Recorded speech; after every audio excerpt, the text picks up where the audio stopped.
The president just put out a statement announcing an additional tariff on China. The tariff on China will now go up to 125% because China imprudently decided to retaliate against the United States. And as I said at the podium yesterday, when you punch at the United States of America, President Trump is going to punch back harder.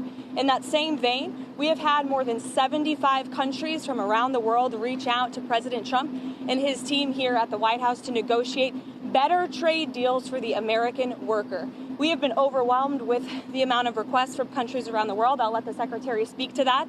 We will continue with the tailor-made negotiations that I spoke about yesterday. In the meantime, there will be a 90-day pause on the reciprocal tariffs as these negotiations are ongoing, and the tariff level will be brought down to a universal 10% tariff. The Secretary here has been a huge part of the President's trade team, of course, and will continue to lead these negotiations moving forward to look out for the American worker, which is always President Trump's goal. So I'll kick it over to our great Treasury Secretary, Scott Bessent. Good, thank you. And we saw the successful negotiating strategy that President Trump implemented a week ago today. It has brought more than 75 countries forward to negotiate. It took great courage for him to stay the course until this moment. And what we have ended up with here, as I told everyone a week ago, they're in this very spot, do not retaliate and you will be rewarded. So every country in the world who wants to come and negotiate, we are willing to hear you. We're going to go down to a 10% baseline tariff for them, and China will be raised to 125 due to their insistence on escalation. Ed, go ahead. Secretary, thank you for doing this. Let me ask you three quick things, if I could, just for the sake of clarity, because the markets are open and they're wondering. First of all, Mexico and China, are they part of this 10% universal? Well, China. Mexico and Canada, are they part of the 10%? Yes. Okay. Second, given then that you have the rest of the world essentially calling it, it's not China, is this now just all about China? Well, it's about bad actors, and what we will see is some of the very early countries are China's neighbors. That we're going to see. I'm seeing Vietnam today. Japan's at the front of the queue. South Korea, India. So we will see. And as I've repeatedly said, and President Trump has been saying it for years, China is the most imbalanced economy in the history of the modern world, and they are the biggest source of the U.S. trade problems. And indeed, they are problems for the rest of the world, because what we've seen is that as the U.S. announced the tariff wall last week, many of those goods have already started flooding into Europe. So as you see it now, this trade war is China versus the rest of the world? Well, I'm not calling it a trade war, but I'm saying that China has escalated, and President Trump responded very courageously to that, and we are going to work on a solution with our trading partners. And if I could just, excuse me, Raquel, if I could just add to what the Secretary said. Many of you in the media clearly missed the art of the deal. You clearly failed to see what President Trump is doing here. You tried to say that the rest of the world would be moved closer to China when in fact we've seen the opposite effect. The entire world is calling the United States of America, not China, because they need our markets, they need our consumers, and they need this president in the Oval Office to talk to them. And that's exactly why more than 75 countries have called, because the United States of America is the best place in the world to do business. And as the president has shown great courage, as the Secretary has said, in choosing to retaliate against China even higher. Elena, go ahead. Hi, thank you, Treasury Secretary Bessent. Can you explain more of the decision-making on what feels like a reversal here? I mean, these went into effect less than 15 hours ago, these tariffs. Why the pause now? What led to that? No. Again, President Trump created maximum negotiating leverage for himself, and which tariffs went into effect 15 hours ago? The ones that we have lowered went into effect a week ago.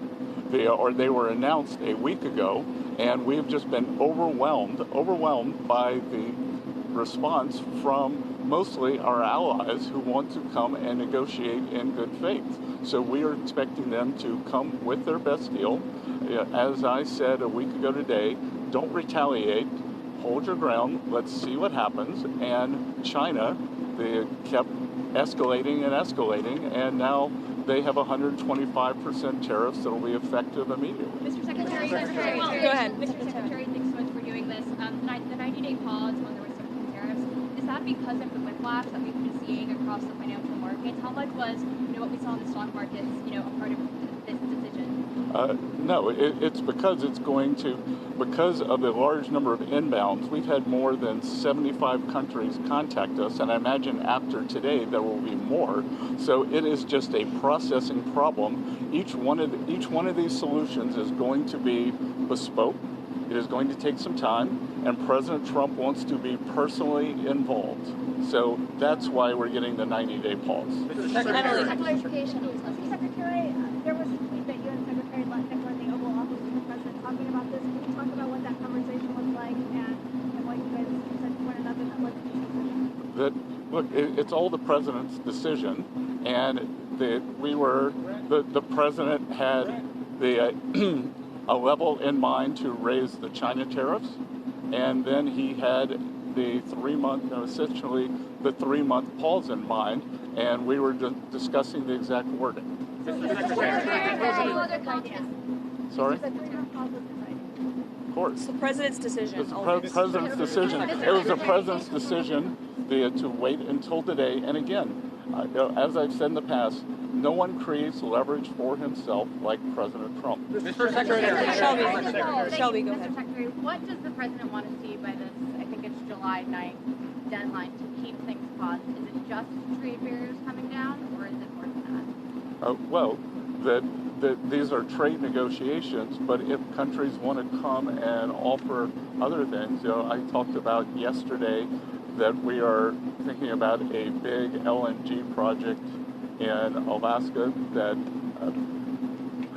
South Korea, Japan, Taiwan are interested in financing and taking a substantial portion of the offtake. But again, in essence, that is trade because it will decrease the trade deficit that we have with those countries. So everything's on the table. Mr. President. Raquel, go Secretary, ahead. a clarification on the 10% on the pause. What happened to those countries who just had a 10% baseline tariffs, like Brazil and others? Are they still going to have this 90-day pause? Because we're saying that there will be a tariff of 10% for others. So what happened to those who just had a 10%? Yeah, that's going to remain. Mr. Secretary. And do you call this an embargo to China? Pardon? You call this an embargo to China, a trade embargo? I'm not sure what you mean by the word embargo. 125% tariffs, like those, and then it goes 84%. Isn't this an embargo? Well, it's not. It's China's decision that we have the deficit with them. They sell us almost 5 times what we sell them. So again, I think it's an own goal by China. Mr. Secretary, Mr. Secretary, with this, does this signal that you're confident that you're going to be able to strike a satisfactory deal with all these 75 nations that approach you? It signals that President Trump cares about trade and that we want to negotiate in good faith. And as I said, each one of these is going to be a separate, bespoke negotiation. So we are confident that having seen the other side of where this could go, and it was like I said last week, the market didn't understand.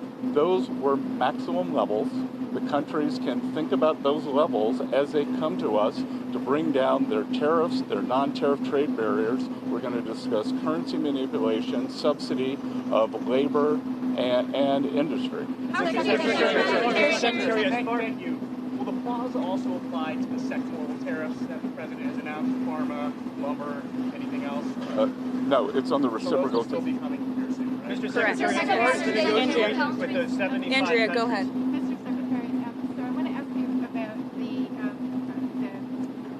what you're doing here. So the market is reacting crazily, right?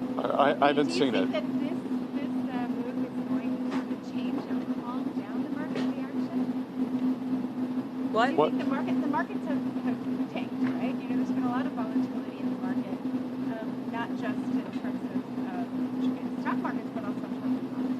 So will this move, in your mind, do you anticipate that this is going to calm the markets down? Well, I think what we've seen, I think the willingness by more than 75 countries to come and negotiate, I think now the market understands that everything they saw last Wednesday was a ceiling, and now we have a 10% the temporary floor, and I think the market, my 35 years in the market, I always wanted certainty, so I think we've got more certainty. But Mr. Secretary, Maggie, go ahead. Mr. Secretary, why do people assume this is the last word? The president began this morning saying, be cool. 5 hours later, he announces a new policy. Why will investors in the market assume that this is it? Because, again, as I said, we've given 90 days, and the only certainty we can provide is that the U.S. is going to negotiate in good faith, and we assume that our allies will too. And in terms of certainty,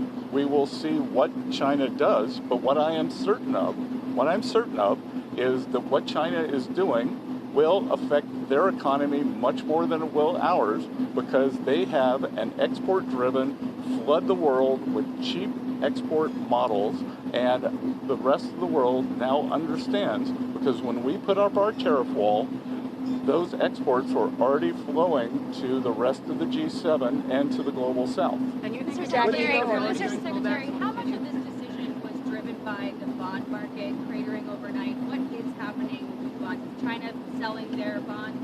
I have nothing that says that, and we actually had quite a good 10-year auction today, and all this was, again, this was driven by the president's strategy. He and I had a long talk on Sunday, and this was his strategy all along, and that, you might even say that he goaded China into a bad position. They responded. They have shown themselves to the world to be the bad actors, and we are willing to cooperate with our allies and with our trading partners who did not retaliate. It wasn't a hard message.